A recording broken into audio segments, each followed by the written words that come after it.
Sekarang waktunya mencetak lipstik. Dengan mesin otomatis, cairan berubah menjadi beku dan cantik seperti ini.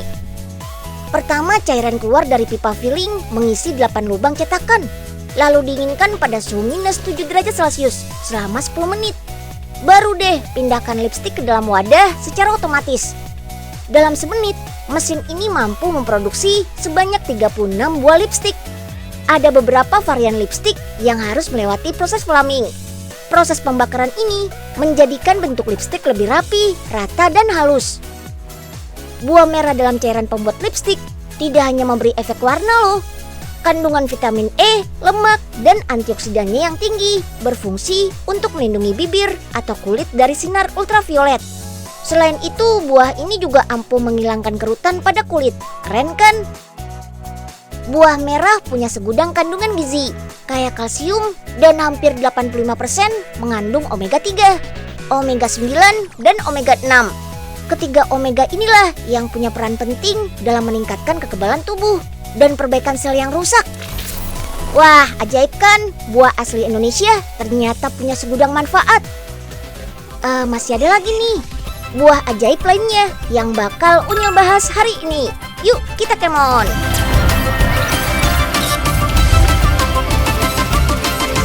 Si Unyil, yuk kita kemon! Ada yang tahu ini buah apa? Ini namanya buah tin, yang disebut juga dengan buah ara.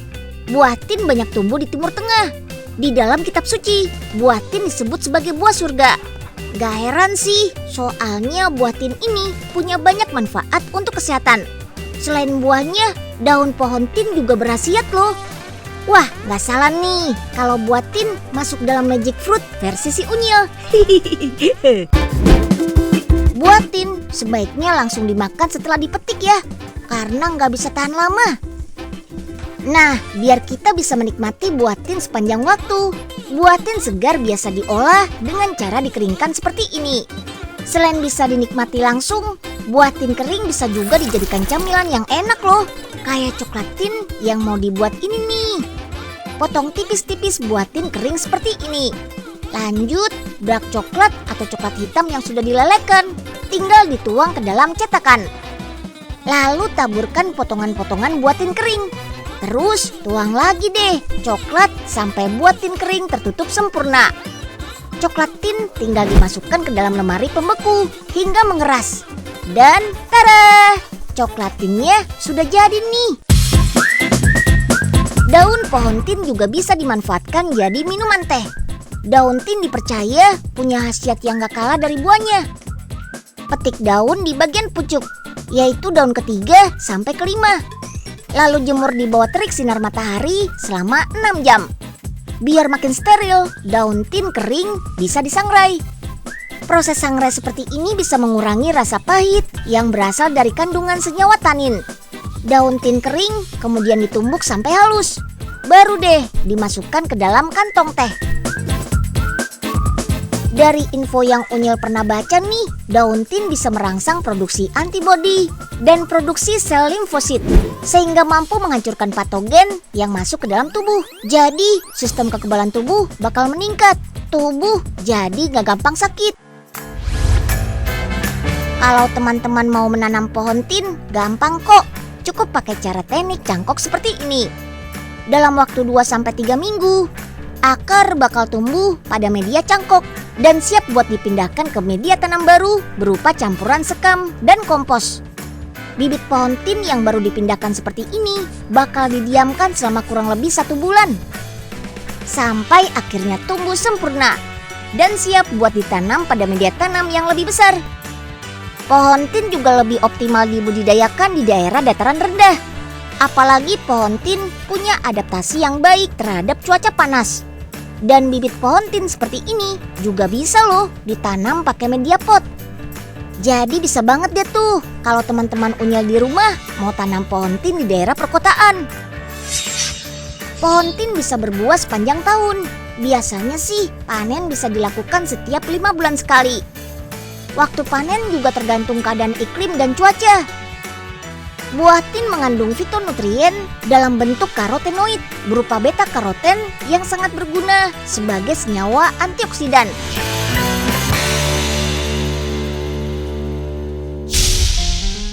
Halo Prof, nih Prof, Unyil sudah bawa bibit tanamannya nih. Oga juga udah bawa nih Prof. Mau buat apaan sih? Oh, ini nih, Profesor mau kenalin alat penumbuh tanaman cepat yang baru jadi. Sekalian deh kita cobain alatnya. Ayo Nyil, masukin bibit tanaman yang kamu bawa ke sini. Oke deh Prof. Nah, udah selesai. Ayo kita lihat hasilnya. Wih, beneran Prof, langsung jadi tuh tanamannya. Wah. Oga boleh ikutan nyoba ya Prof? Silakan Pak Oga, silakan. Loh, memang Pak Oga bawa bibit tanaman apaan? Tenang, ada kok. Pokoknya bagus deh. Loh, kenapa tuh Prof? Walah dalah, kok bisa begini sih? Hore, berhasil. Makasih ya Prof. Waduh, kalau kayak beginian sih sudah pasti pinteran Pak Oga deh.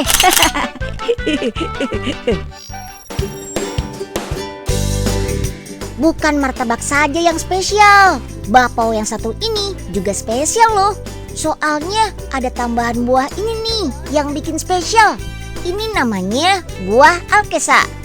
Sebutan populer lainnya sih sawo Belanda, sawo mentega, atau campoleh. Kita timbang dulu yuk buah alkesanya. Selain buat isian, buah alkesa akan kita campurkan juga pada adonan bakpao. Bikin isian bakpaonya dulu ya. Campurkan alkesa dengan gula halus. Aduk sampai lembut. Biar lebih bervariasi, ada 3 macam rasa yang kita buat. Original alkesa, campuran alkesa, dan bubuk coklat. Terakhir campuran alkesa dan matcha.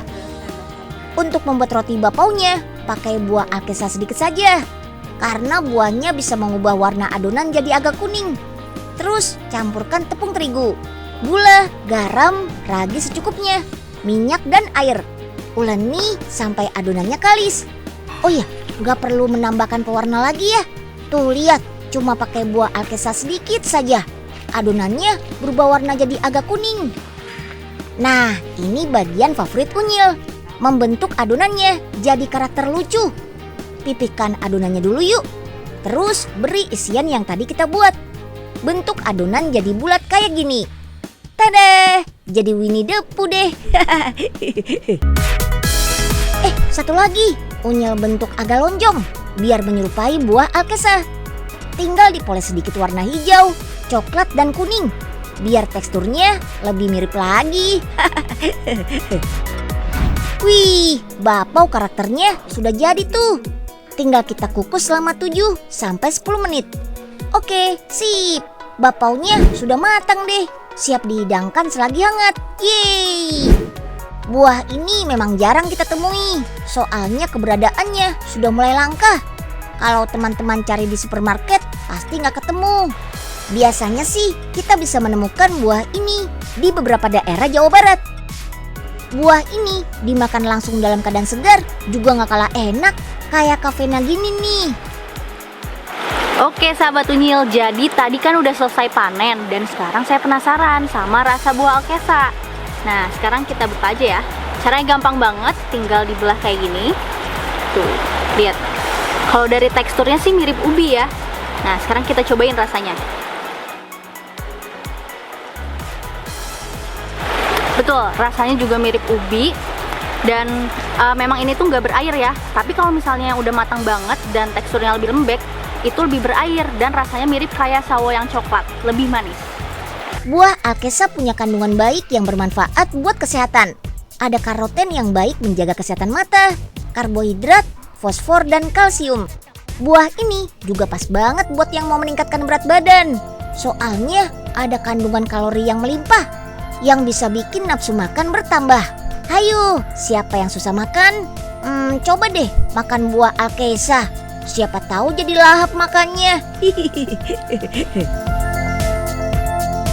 Unyil, yuk kita kemon.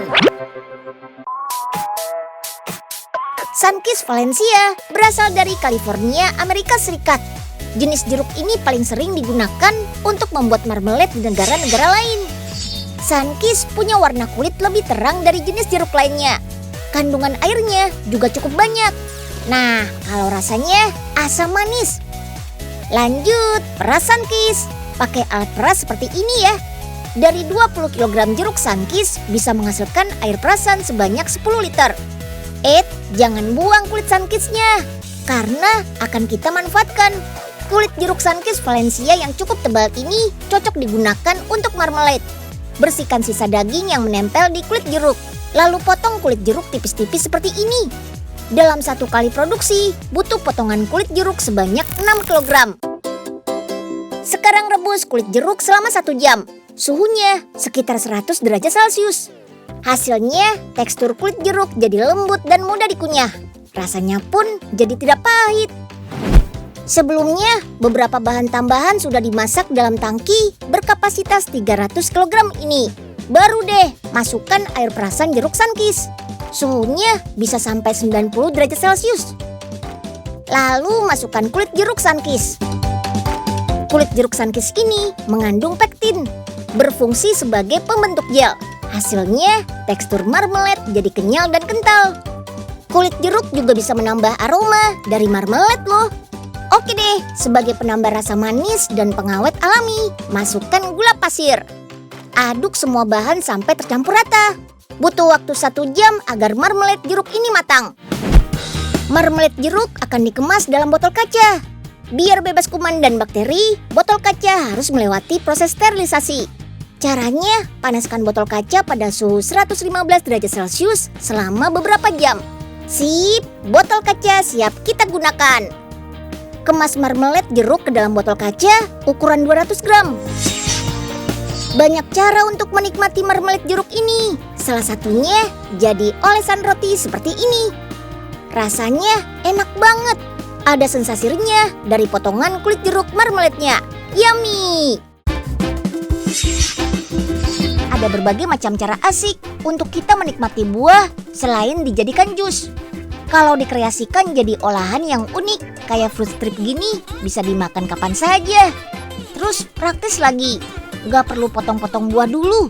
Pepaya jenis California yang rasanya manis digabungkan dengan rasa asam nanas dari kota Subang. Potong nanas dan pepaya berbentuk dadu. Selain rasa, kombinasi kedua buah ini akan menghasilkan tekstur yang pas. Karena kalau hanya dari buah nanas saja bakal terlalu cair. Makanya campuran pepaya bisa membuat puree jadi lebih kental. Lanjut, blender sampai menjadi puree. Proses ini berbeda dengan kita membuat jus buah ya. Pembuatan puree tidak mencampurkan air, gula, dan bahan lainnya. Oke, sip. Timbang puree sekitar 300 sampai 500 ml. Lalu tuangkan pada loyang. Ratakan sampai ketebalannya pas. Walaupun kelihatannya gampang, proses ini harus teliti loh. Tingkat ketebalan akan mempengaruhi tekstur. Kalau terlalu tebal, akan jadi lebih kenyal. Tapi kalau terlalu tipis, jadi mudah hancur. Wih, sudah jadi nih. Yuk, kita masukkan ke mesin dehidrator. Ada 2 kali proses pengeringan pada suhu di bawah 60 derajat Celcius untuk menjaga serat dan nutrisi supaya setara dengan buah aslinya. Setelah 5 jam pengeringan pertama, keluarkan loyang. Terus potong menjadi 25 bagian supaya pada proses pengeringan kedua kadar air lebih cepat berkurang. Setelah itu, tata pada loyang lagi dan masukkan ke dehidrator. Pada pengeringan kedua, fruit strip harus benar-benar kering ya. Tada! Ini dia fruit strip yang sudah kering. Teksturnya akan renyah kayak gini. Selain bisa dimakan langsung, fruit strip pepaya nanas ini bisa dijadikan topping fruit pie. Caranya gampang nih teman-teman. Jangan lupa catat resepnya ya. Campurkan bahan kering seperti tepung terigu, susu bubuk, kuning telur, vanili, dan sedikit air. Aduk-aduk sampai merata ya. Baru deh tambahkan mentega. Terus uleni sampai adonannya kalis. Sip, adonannya sudah siap nih. Bentuk adonan pada cetakan pie. Biar lebih bervariasi, kita bikin 2 ukuran ya. Ada pai yang besar dan pai mini. Kita panggang dulu yuk kulit painya dengan suhu 150 derajat Celcius selama 15 menit. Oke, sambil menunggu kulit painya kering, kita buat isian flanya. Nah, kali ini kita pakai bahan yang unik. Dari honje atau kecombrang. Supaya rasanya ada asam-asamnya gitu. Blender honje dengan air, lalu saring supaya ampasnya nggak ikut terbawa. Oke deh, masukkan bahan pembuatan fla. Ada gula pasir, pasta vanila, mentega, krim, dan tepung maizena untuk mengentalkan fla. Aduk sampai merata. Baru dipanaskan dengan api sedang. Sambil dipanaskan, tuang air honje yang tadi ya.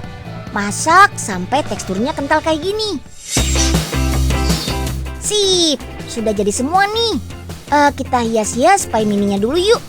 Selain fla honje, ada juga fla kiwi, fla stroberi, dan fla jeruk. Jadi lebih beragam kan rasanya.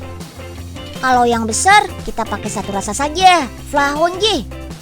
Ratakan fla sampai menutupi bagian tengahnya ya. Sentuhan terakhir biar makin yummy, tambahkan buah-buahan seperti jeruk, kiwi, dan stroberi. Jangan lupa bintang utamanya, fruit strip pepaya nanas. Sip, mantap. Sudah jadi nih. It's time to icip-icip deh. Nimbul, Unyil kasih fruit strip. Kemarin dikasih oleh-oleh nih. Asik. Tumben nih Unyil baik sama Mbul. Pasti ada maunya kan? Dikasih bukannya terima kasih. Unyil memang mau kasih aja, Mbul. Soalnya Unyil punya banyak banget. Hehehe, bercanda Nyil. Makasih banyak ya. Kalau gitu Embul jalan pulang dulu ya. Pas banget Oga lagi butuh, Mbul. Sini, Mbul. Pak Oga boleh minta yang dibawa Mbul itu nggak? Boleh Pak. Buat Pak Oga semuanya deh. Embul tinggal minta lagi ke Unyil. Sip. Makasih ya, Mbul. Tak ada hasil karya Pak Oga nih, Den. Loh, Pak Oga dapat dari mana tambalan kacanya? Ini dari Embul, Den. Katanya dapat dari Den Unyil. Ya ampun Pak Oga, itu kan makanan dari buah, bukan buat nambal kaca Pak. Ya ampun.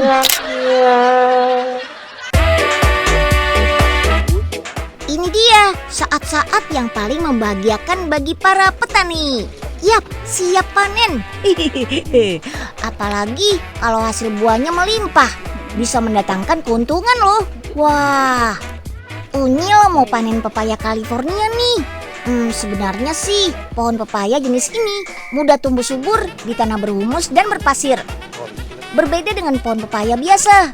Pepaya California ini pohonnya lebih pendek, kurang lebih hanya 2-3 meter saja. Umurnya bisa sampai 2 tahun. Dan setiap minggunya bisa panen. Bahkan kalau potensi pertumbuhannya bagus, satu pohon bisa menghasilkan 2 kuintal loh. Untuk dipanen, ambil pepaya yang posisinya paling bawah ya. Cara mengambilnya, angkat bagian bawah buahnya, lalu putar sampai terputus dari batangnya. Bagusnya sih yang belum terlalu matang berwarna hijau dengan semburat oranye kayak gini. Nantinya buah pepaya juga akan matang dengan sendirinya. Halo sahabat Unyil. Selama masa pandemi kayak gini kita dituntut buat selalu kreatif nih. Misalnya dari buah pepaya. Kalau kita bisa menjadikan buah yang satu ini olahan yang unik, pasti akan mendatangkan rezeki meski kita di rumah aja. Tapi kalau terpaksa harus keluar rumah kayak Kavena gini, selalu ingat 3M ya. Memakai masker, menjaga jarak, dan menghindari kerumunan. Mencuci tangan dengan sabun di air yang mengalir. Sahabat Unyil jangan sampai lupa ya. Kan kalau kita sehat, aktivitas kita juga lah. Unyil, yuk kita kemon. Rajin konsumsi buah memang baik untuk menjaga kesehatan kita. Kalau bisa sih buahnya bervariasi setiap hari ya, supaya kandungan gizi yang kita dapatkan juga bervariasi.